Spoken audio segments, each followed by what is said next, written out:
first of all, focus on it, right? I mean, I think like you basically get what you spend your time doing, right? I mean, I want the company to build 3 products this year. I mean, we're going to work on a few others because people are interested in them, but those are the 3 things that I'm spending my product time on, right? You get what you put into it. If you spend a third of your time trying to make the people around you better through getting better people, mentoring, getting them to be better, getting the best people in your organization who you know into more impactful roles, then I think over time that just accrues and you get a better organization. We've had this tradition for, I don't know, probably 7 or 8 years at the company, where every week we have a Q&A where our employees can come and ask me any question that they want about what's going on and what the direction of the company is, or questions or things that they read about in the press, or that their friends who use the product, what they're asking them. And it's been this really important tradition for us, both because we really believe in openness and communication, and that's kind of what Facebook is all about.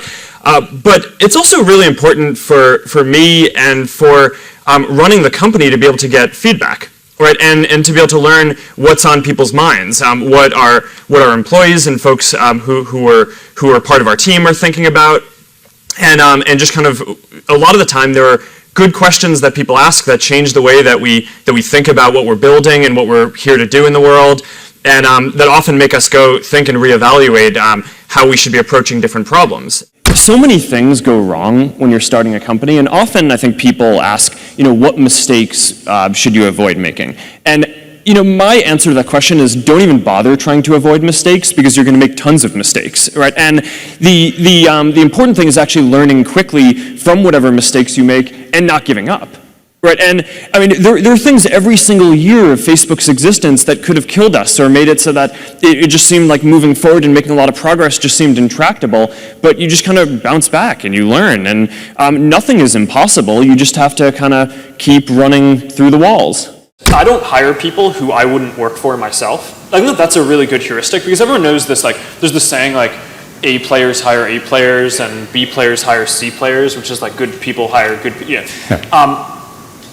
And I don't think that that's that informative, right? Because I mean, what are you going to say, like, to someone in your organization, sorry, you're a B player, you don't get to hire people? Like, I mean, no. I mean, and I think a lot of the time the problem is you don't actually know, and sometimes you're like trying to figure out how good someone is. If you didn't think they were good, you wouldn't have hired them.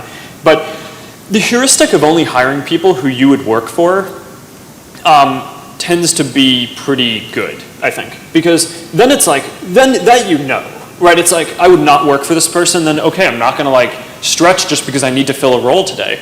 When you're starting something, it's just kind of hard. You need to be pretty headstrong about it, right? And there are going to be all these challenges that come up. And I think the main thing that you need to do is just not give up, right? And kind of know what you want to do. And the best entrepreneurs who I've met don't really start companies because their goal is to build a company. They do it because they want to make a change in the world and help people. And I think if you kind of stay true to that, and if you just focus on kind of powering through no matter what the challenges are that will inevitably come up in your path, then you'll find that there are lots of tools that are available and a lot of people who will help you build what you're building. One definition that I have for a good team is a group of people that makes better decisions as a whole than would individually make as a sum of the parts. And I think most smart people like learning, right? And I mean, that's like one of the thrills of starting a company, right? Is the learning curve can be so steep. And if you can set up a team dynamic where you're constantly learning from the people around you, then I mean, what's better, right? It's like, these are the people I wake up every morning and I want to go learn from and work from. Is that one of your heuristics for hiring people too, to like hire people that you learn from? Yeah, and when building a team, you want to think about the dynamics, so that way you can maintain this property that the team makes better decisions as a group than any individual would.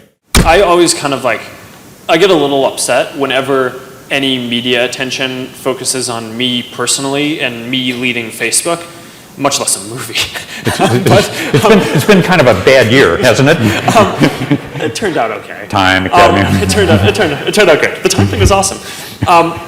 That was really flattering. But I think that it's one of these things that the media systematically gets wrong, is that this idea that it's a person, right? It's never a person, right? It's always a team. And the most important thing if you are an entrepreneur trying to build something is you need to build a really good team. And that's what I spend a lot of my time on, right? I mean, I spend probably at least 3 hours a day with our core team, right, and doing things. I spend probably 25% of my time recruiting, finding good people, both outside the company and inside the company to put in more impactful roles. So there's this inherent conflict in the system, though, which is, are we trying to optimize newsfeed to give each person, all of you guys, the best experience when you're reading? Or are we trying to help businesses just reach as many people as possible?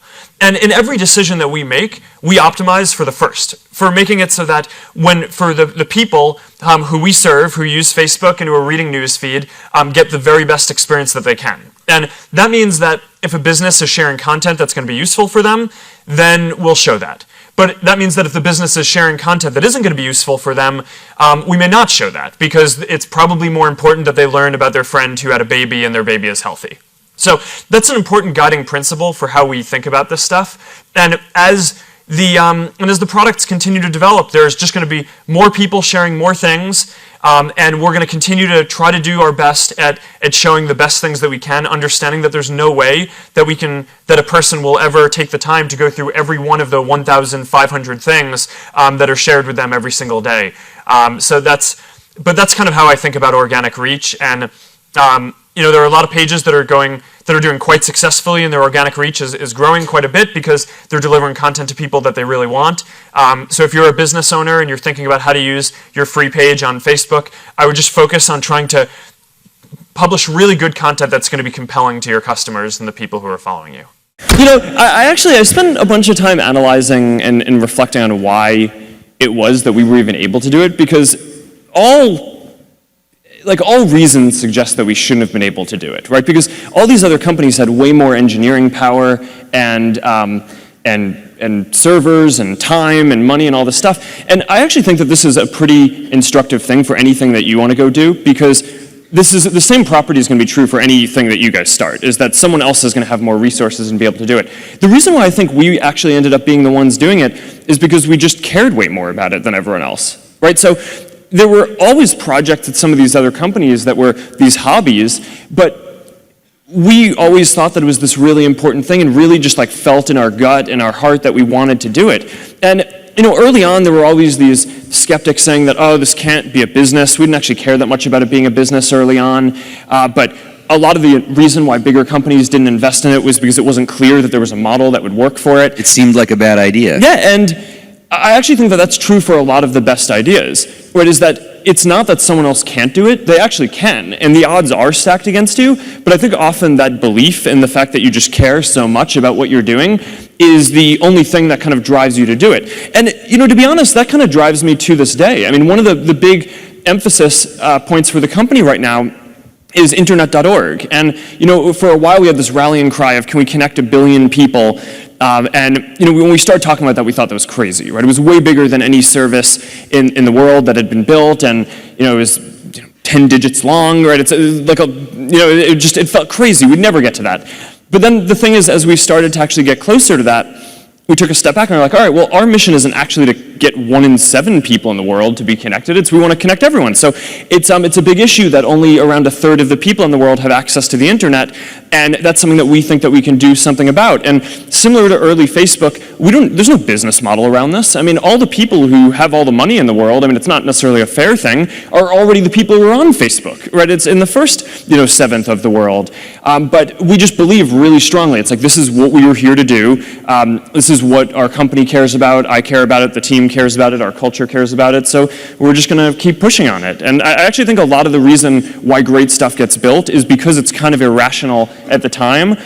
But so it kind of selects for the people who care the most about it doing it.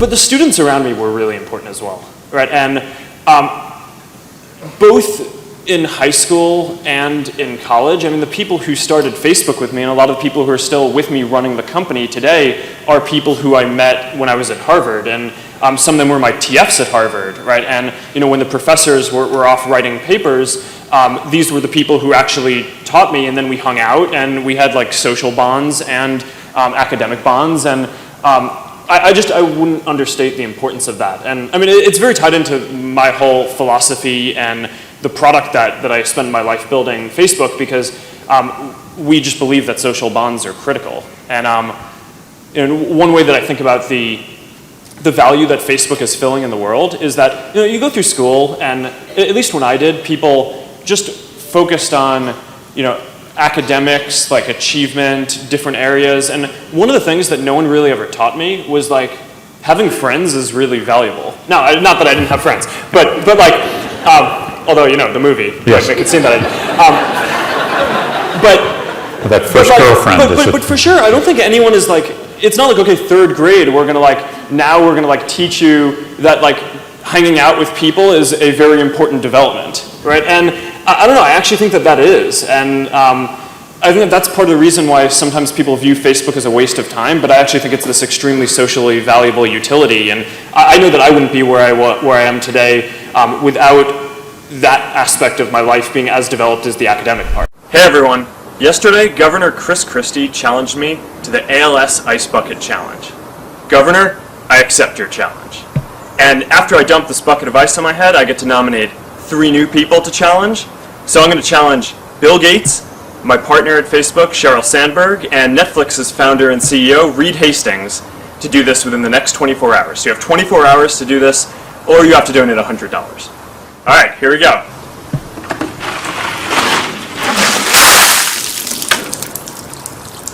That was really cold.